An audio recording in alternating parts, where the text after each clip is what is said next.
श्री अयोध्या जी में कनक भवन और हनुमानगढ़ी के बीच में एक आश्रम है जिसे बड़ी जगह अथवा दशरथ महल के नाम से जाना जाता है। काफ़ी पहले वहाँ एक संत रहा करते थे जिनका नाम था श्री राम प्रसाद जी।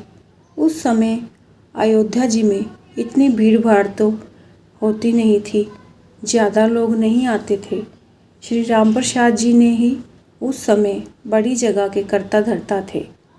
वहाँ बड़ी जगह में मंदिर है जिसमें पत्नियों सहित चारों भाई श्री राम, श्री लक्ष्मण, श्री भरत और शत्रुघ्न जी एवं हनुमान जी की सेवा होती है।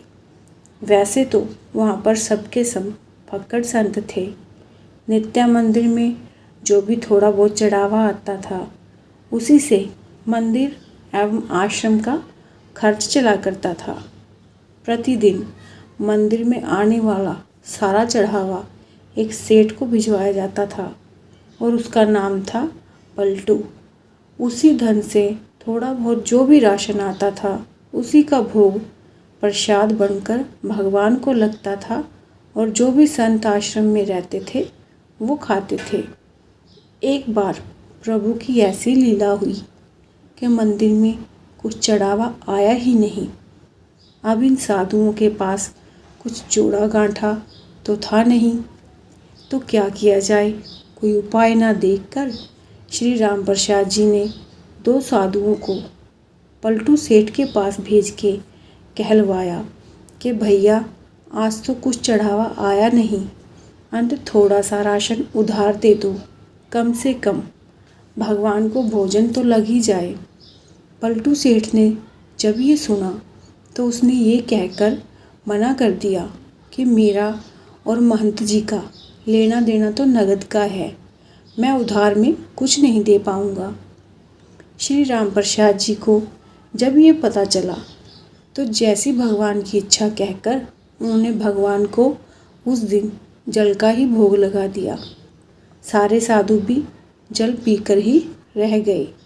प्रभु की ऐसी परीक्षा थी कि रात्रि में भी जल का ही भोग लगा और सारे साधु भी जल पीकर भूखे सोए।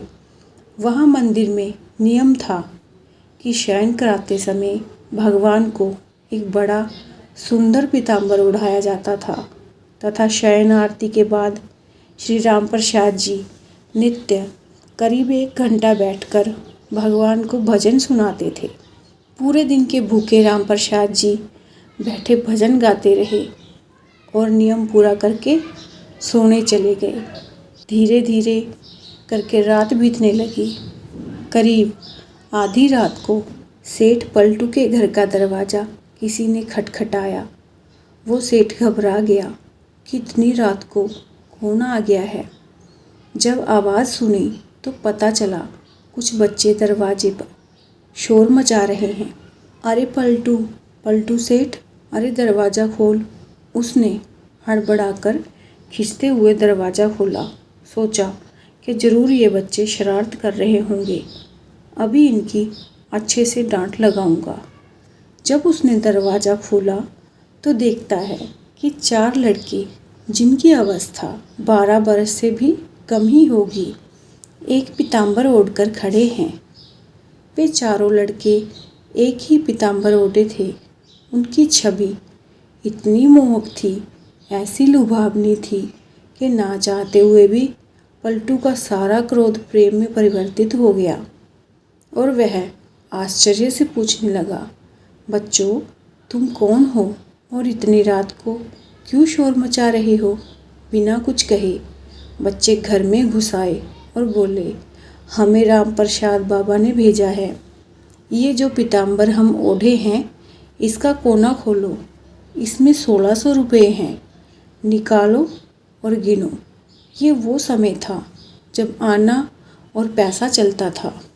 1600 रुपये उस समय बहुत बड़ी रकम हुआ करती थी।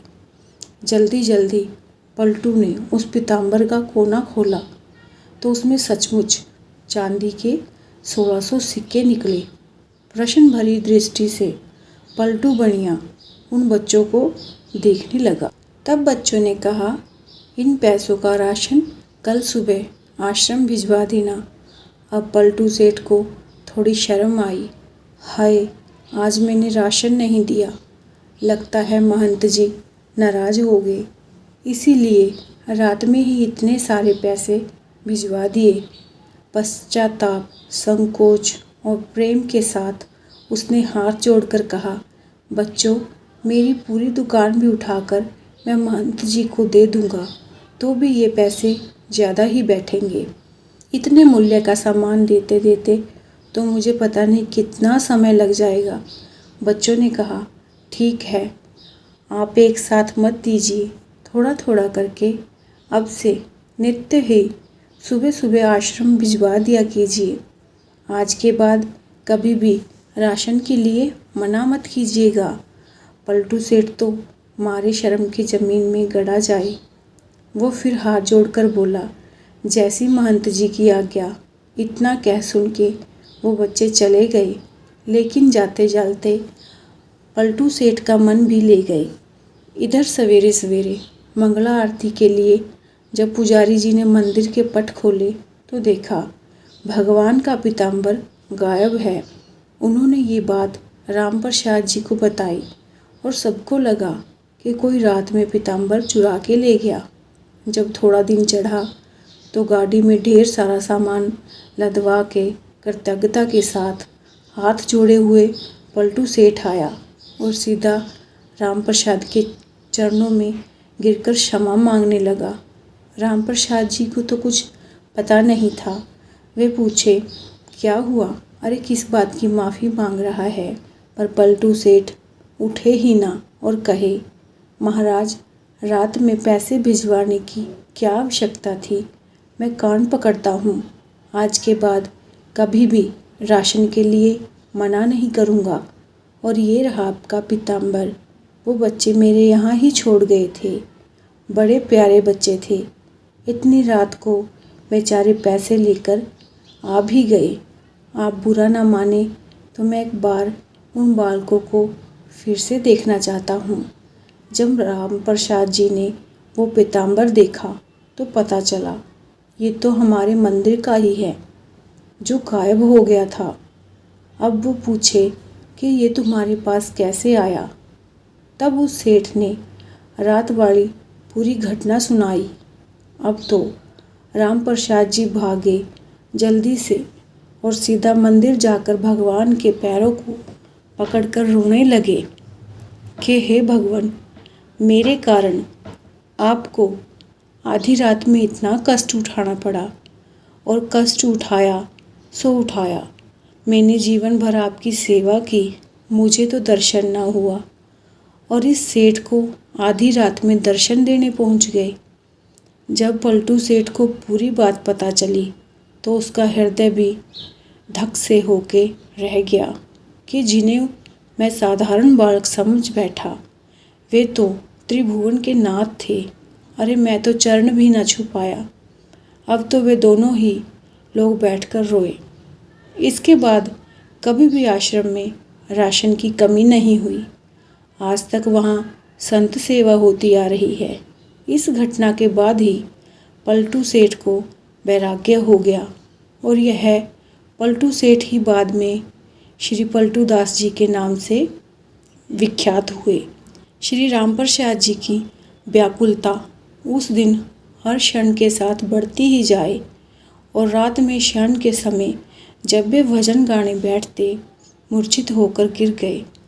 संसार के लिए तो वे मूर्छित थे, किंतु मूर्छित अवस्था में ही उन्हें पत्नियों सहित चारों भाइयों के दर्शन हुआ और उसी दर्शन में ही श्री जानकी जी ने उनके आंसू पोंछे तथा उंगली से इनके माथे पर बिंदी लगाई, जिसे फिर सदैव इन्होंने अपने मस्तक पर धारण करके रखा।